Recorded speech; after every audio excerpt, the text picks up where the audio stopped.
आज आपण simple past tense to be कसं वापरायचं ते बघूया. Simple past tense to be was, were. तर वॉज कधी कधी वापरायचं, वर कधी वापरायचं हे आपण या व्हिडिओमध्ये बघूया. सो वाय दिस टॉपिक, हे का शिकायचंय आपल्याला. एकतर आपल्याला वॉज आणि वर मधला डिफरन्स कळायला पाहिजे आणि डेली इंग्लिश मध्ये हे वापरलं जातं आणि it is very common in English. Easy but confusing. Easy पण आहे आणि कन्फ्युजिंग पण आहे. मराठीत गोंधळ होतोय वॉज किंवा वर कधी वापरायचं तर. यू प्लस वरचा का नियम आहे आणि क्वेश्चन फॉर्मेशन हे आपण बघूया. What is to be. To be म्हणजे काय, तर एक तर स्टेट किंवा आयडेंटिटी अवस्था दाखवते. For example, I was a student म्हणजे मी स्टुडंट होतो आणि आय एम अ स्टुडंट म्हणजे मी प्रेझेंट मध्ये स्टुडंट आहे. एखाद्या फिलिंग सांगतोय, आय एम काम, राईट, मी शांत आहे. अँड आय वॉज अँग्री म्हणजे मी रागात होतो, राईट. लोकेशन सांगायचे, ठिकाण सांगायचे, आय वॉज इन मुंबई आणि आय एम इन पुणे. तर वॉज जो आहे तो आपण पास्ट साठी वापरतो. तर होतं किंवा होते हे सांगायचं असेल तर आपण टू बी चा वॉज हा फॉर्म किंवा वर हा फॉर्म वापरतो. तर एम इज आर हे काय झाले, प्रेझेंट मधले फॉर्म झाले आणि त्याचा पास्ट फॉर्म काय झाला, वॉज. आर हा प्रेझेंट मधला फॉर्म झाला आणि वर हा पास्ट मधला झाला. आता सब्जेक्ट किंवा कर्त्यानुसार वॉज किंवा वर हे बदलत असतं, तर हे लक्षात ठेवायचं. So when do we use was and when do you use were. Past condition असेल, पास्ट फिलिंग असेल, पास्ट आयडेंटिटी असेल आणि पास्ट लोकेशन असेल. For example, I was tired म्हणजे मी दमलो होतो. दे वर हॅपी म्हणजे ते आनंदी होते. सब्जेक्ट सिंग्युलर एक वचन जर असेल, सब्जेक्ट म्हणजे आय, आय म्हणजे मी, सब्जेक्ट म्हणजे काय तर कर्ता आणि वर्ब म्हणजे काय क्रियापद. So I was, he she it म्हणजे ती तो आणि ते जर असेल तर वॉज. आणि यू म्हणजे तू, एक वचने असेल तर तू आणि अनेक वचने असेल तर तुम्ही. तर तू आपण इथे शक्यतो आदरार्थी यू म्हणजे तुम्ही असं पण म्हणतो एक व्यक्ती असला तरी. पण इंग्लिश मध्ये यू हे एक वचनासाठी पण वापरतात, अनेक वचनासाठी. तर you two, you were, you जर असेल तर वर वापरलं जातं. काही जण उच्चार वेअर किंवा वेअर असं काहीतरी उच्चार करतात, तर त्याचा उच्चार काय होतोय वर, वर. So you were. तर यू आपण वर, जरी तू एकटा असला तरीही वर वापरतात, WER. वॉज नाही, यू वॉज नाही वापरत.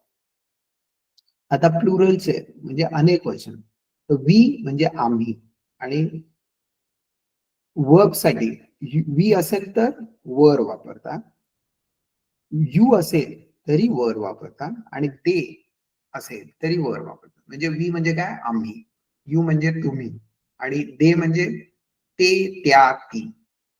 तर अनेक लोक किंवा वस्तू असतील तर आपण वर वापरतो. अफर्मेटिव्ह सेंटेन्सेस, अफर्मेटिव्ह म्हणजे काय, होकारार्थी म्हणजे पॉझिटिव्ह सेंटेन्सेस म्हणतो. तर सब्जेक्ट प्लस वॉज और वर प्लस कॉम्प्लिमेंट. कॉम्प्लिमेंट म्हणजे काय, for example, I was nervous, nervous म्हणजे मी घाबरलेला होतो. शी वॉज ऍट होम म्हणजे ती घरी होती. वी वर रेडी म्हणजे आम्ही रेडी होतो, आम्ही तयार होतो. नेगेटिव्ह सेंटेन्स असेल, नकारार्थी वाक्य असेल, तर आपण सब्जेक्ट प्लस वॉज नॉट किंवा वर नॉट असं वापरतो. तर वॉज आणि नॉट असेल तर आपण वॉजंट पण म्हणू शकतो आणि वर प्लस नॉट असेल तर वरंट पण म्हणू शकतो. एक्झाम्पल्स बघूया. आय वॉजंट लेट म्हणजे मी उशिरा आलो नव्हतो किंवा मी लेट नव्हतो. दे वरंट बिझी म्हणजे ते व्यस्त नव्हते किंवा ते बिझी नव्हते. इंटरॉगेटिव्ह म्हणजे प्रश्नार्थक, क्वेश्चन्स. वॉज वॉज किंवा वर वापरता प्लस सब्जेक्ट. प्लस म्हणजे सब्जेक्ट नुसार आपण वॉज किंवा वर हे बदलत असतो. तर वॉज किंवा वर प्लस सब्जेक्ट प्लस जे कॉम्प्लिमेंट असेल. तर वॉज ही टायर्ड म्हणजे तो दमला होता का? वर यू हॅपी म्हणजे तू आनंदी होतास का? किंवा तुम्ही आनंदी होता का? वर दे ऍट होम ते घरी होते का? How to give short answers हे बघूया आपण. Was he late? Yes he was म्हणजे हो तो होता. नो ही वॉजंट नाही तो नव्हता. वर दे रेडी ते रेडी होते का? म्हणजे काय ते तयार होते का? येस दे वर किंवा नो दे वरंट. आता WH क्वेश्चन्स म्हणजे मध्ये आपण कसं वापरू शकतो? WH word plus was were plus subject plus complement जे असेल. Where was she? आता इथे बघितलंय तर तुम्ही वेअर नंतर वॉज नंतर शी. वेअर वॉज शी म्हणजे ती कुठे होती? Y were you angry? तू रागात का होतास किंवा तुम्ही रागात का होतात? How was the meeting? Meeting कशी होती? यामध्ये आपण वेन, व्हॉट, हू इत्यादी शब्द पण वापरू शकतो. तिथे आपण म्हणू शकतो when was the meeting? What was the problem? Who was there? आता ह्या पद्धतीने आपण वाक्य पण बनवू शकतो. स्टेट किंवा कंडिशन सांगतोय आपण, अवस्था सांगतोय किंवा ऍक्शन सांगतोय, ऍक्शनवर, तर त्याच्यामध्ये पण आपण वापरू शकतो. ही वॉज टायर्ड म्हणजे तो दमला होता. आणि ही वॉज टायर्ड ही अवस्था सांगतोय.